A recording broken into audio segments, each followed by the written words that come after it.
Hello viewers, আশা করি সবাই ভালোই আছেন। আনন্দ ফটো এডিটিং চ্যানেলে আপনাদের স্বাগতম। আমি রয়েছি আপনাদের সাথে আনন্দ।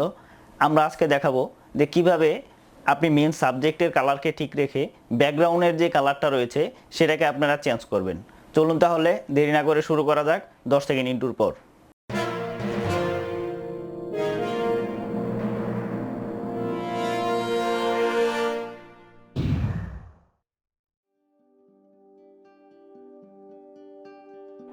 আমি একটি ছবি সিলেক্ট করে নিলাম।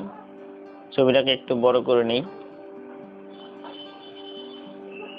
বড় করে নেওয়ার পর আমরা এখান থেকে চলে যাব ইমেজে গিয়ে অ্যাডজাস্টমেন্ট, তারপর হিউ অ্যান্ড সিচুয়েশন।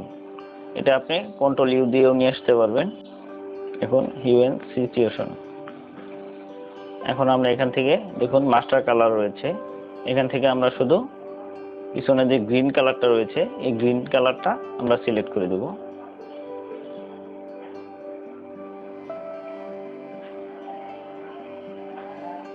দেখুন এই যে অপশনগুলো রয়েছে এগুলো কিন্তু সব ক্রস হয়ে রয়েছে। আমি যখন কালারটা চেঞ্জ করব তখনই শুধু ওই অপশনগুলো চালু হয়ে যাবে। দেখুন আমি ইয়েলোটা সিলেক্ট করার সাথে সাথে আমার এখানে অপশনগুলো চালু হয়ে গেছে। আমি এখান থেকে এই তিনটা টুলের মধ্যে আমরা সেকেন্ড টুলটাকে সিলেক্ট করব। সেকেন্ড টুলটাকে সিলেক্ট করার পর আমরা এখান থেকে কালারটা চিনিয়ে দিব। শুধু ক্লিক করে কালারটা চিনিয়ে দিতে হবে। তারপর দেখুন আমি আমার সবুজের যে অংশগুলো রয়েছে এগুলোকে এক নিমিষেই মুছে দিতে পারছি। এভাবে আপনারা ইচ্ছে করলে পিছনের যে ব্যাকগ্রাউন্ডটা রয়েছে কিংবা আশপাশে যে কোনো কালার রয়েছে এই কালারগুলোকে আপনারা খুব সহজেই রিমুভ করতে পারবেন।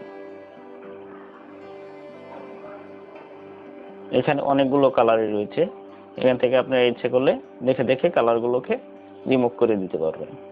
এখানে গ্রিন 1 রয়েছে, গ্রিন 2 রয়েছে, রেড রয়েছে। আপনি ইচ্ছে করলে যে কোনো কালারটা সিলেক্ট করে আপনারা রিমুভ করে নিতে পারবেন। এই ছবিটা আমি ডুপ্লিকেট করে আবার আপনাদের দেখিয়ে দিচ্ছি যে দুটো ছবির মধ্যে কতটা ডিফারেন্স হয়ে গেছে। দেখুন ফেসের কালারটা ঠিকই রয়েছে কিন্তু আমার ব্যাকগ্রাউন্ডের কালারটা টোটালি ব্ল্যাক এন্ড হোয়াইট। সম্পূর্ণ ভিডিওটি দেখার জন্য ধন্যবাদ।